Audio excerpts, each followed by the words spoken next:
जय हिंद दोस्तों। स्वागत है आप सभी का यूथ नेटवर्क पर। भारतीय कंपनी जोहो ने हाल ही में व्हाट्सएप को चुनौती देने के लिए अपना मैसेजिंग ऐप अरायते लॉन्च किया और इसकी स्वीकार्यता जल्दी ही देखने को मिली। एक ही दिन में इसकी डाउनलोड और सर्च में 100 गुना से भी अधिक उछाल दिखाई दिया। लेकिन कहानी यहीं खत्म नहीं हुई। जोहो ने आगे चलकर गूगल, माइक्रोसॉफ्ट और अमेजन जैसी बड़ी कंपनियों को सीधे तौर पर टक्कर देना शुरू कर दिया। सबसे पहले उसने गूगल क्रोम का एक विकल्प ओला ब्राउज़र पेश किया। यह ब्राउज़र कुछ महीने पहले तैयार था और पहले से ही कुछ उपयोगकर्ता इसे इस्तेमाल कर रहे थे। परंतु अब सरकारी समर्थन और लोगों के विश्वास के साथ इसकी प्रचार प्रसार तेज किया जा रहा है, जिससे देश भर में इसकी स्वीकार्यता बढ़ रही है। ओला ब्राउज़र के बारे में जोहो ने जो मुख्य दावे किए हैं वे इस प्रकार है। ये गोपनीयता प्रधान ब्राउज़र है जिसमें विज्ञापन और उपयोगकर्ता ट्रैकिंग कम से कम रखने की बात कही जा रही है। उपयोगकर्ता का डेटा थर्ड पार्टी के साथ साझा नहीं किया जाएगा।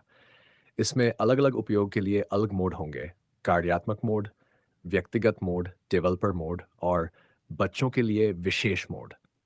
ब्राउज़र में उत्पादकता टूल अंतर्निहित होंगे। ज़ोहो अकाउंट के साथ सिंक की सुविधा मिलेगी। नोट्स और पासवर्ड सुरक्षित रखने के लिए वॉल्ट जैसा प्रावधान होगा। और यदि उपयोगकर्ता गूगल क्रोम के एक्सटेंशंस इस्तेमाल कर रहे थे, उन्हें वही वेब स्टोर एक्सटेंशंस उपलब्ध कराने की बात ही गई है ताकि इकोसिस्टम की निरंतरता बनी रहे। इसकी प्रामाणिकता का एक प्रमाण है भी है कि इसे इलेक्ट्रॉनिक्स मंत्रालय के वेब ब्राउज़र डेवलपमेंट चैलेंज में पुरस्कार भी मिल चुका है। जोहो संस्थापक और चीफ साइंटिस्ट श्रीधर वेम्बू ने स्पष्ट किया है कि जोहो अपने संपूर्ण टेक्निकल इकोसिस्टम के लिए विदेशी क्लाउड सर्विसेज पर निर्भर नहीं है। वे कह रहे हैं कि तो वे अमेजन वेब सर्विसेज का और नहीं माइक्रोसॉफ्ट के एज्योर का इस्तेमाल करते हैं। उनका कहना है कि उनके सर्विसेज भारत में होस्ट किए जाते हैं, उनके पास इन हाउस हार्डवेयर है। सॉफ्टवेयर स्टैक जोहो ने खुद विकसित किया है और कुछ ओपन सोर्स प्रणालियां जैसे लिनक्स का उपयोग होता है। उन्होंने भी स्पष्ट किया कि शुरुआती दौर में कंपनी के किसी पते पर अमेरिका का पता जुड़ा रहा हो सकता है, पर वह आज प्रासंगिक नहीं है क्योंकि उनका सारा काम और डेटा होस्टिंग भारत में ही हो रही है। उन्होंने बताया कि भारतीय ग्राहकों का डेटा मुंबई, दिल्ली और चेन्नई में तथा शीघ्र ही ओडिशा में भी बनने वाले डेटा केंद्रों में रखा जाएगा। कुल मिलाकर 18 डेटा केंद्रों का जिक्र किया गया है जो डेटा होस्टिंग की जिम्मेदारी संभालते हैं। इन घोषणाओं का मतलब व्यापक है।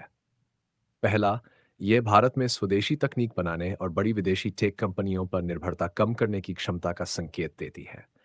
दूसरा, इससे डेटा संप्रभुता और डेटा रेजिडेंसी के सिद्धांत मजबूत होंगे, यानी भारतीय उपयोगकर्ता का डेटा भारतीय सीमाओं के भीतर रहेगा। तीसरा, यदि यह पारदर्शिता और गोपनीयता की प्रतिबद्धता सचमुच निभाई जाए, तो उपयोगकर्ताओं को ट्रैकिंग और विज्ञापन आधारित मॉडल से अलग विकल्प मिलेगा। ज़ोहो ये भी कह रहा है कि उसके मैसेजिंग सॉल्यूशन को इंटरऑपरेबल बनाया जाएगा, यानी कई ऐप्स के बीच संचार संभव होगा। ठीक वैसे ही जैसे यूपीआई विभिन्न भुगतान ऐप्स के बीच काम करता है, जिससे पारिस्थितिकी तंत्र खुला और लचीला बन सकता है। फिर भी कई चुनौतियां हैं जिनका सामना करना ज़रूरी है। उदाहरण के लिए अरायते में कॉल्स की एन्क्रिप्शन मौजूद है, लेकिन टेक्स्ट मैसेज की पूर्ण एन्क्रिप्शन अभी पूरी तरह लागू नहीं है। इसके अलावा गूगल के समान एक समग्र इकोसिस्टम जिसमें जीमेल, ड्राइव, ट्रांसलेट जैसे अनेक सेवाएं एक साथ सहजता से काम करती हैं, उत्पन्न करना एक बड़ा और लंबा काम है। उपयोगकर्ताओं की आदतें पहले से स्थापित हैं और नए इकोसिस्टम को वैसा ही भरोसा और सुविधा देना आसान नहीं होगा। बड़ा सवाल है, यदि विज्ञापन नहीं दिखाए जाएंगे तो इतने बड़े इंफ्रास्ट्रक्चर की लागत कैसे निकाली जाएगी? इस पर ठोस योजना बनानी होगी। इतिहास में कई छोटी कंपनियां बड़ी कंपनियों को चुनौती देने के बाद लंबे समय तक टिक नहीं पाई। इसलिए जोहो को इन चुनौतियों का समाधान करना अनिवार्य होगा। Thank you so much for listening. जय हिंद, जय भारत।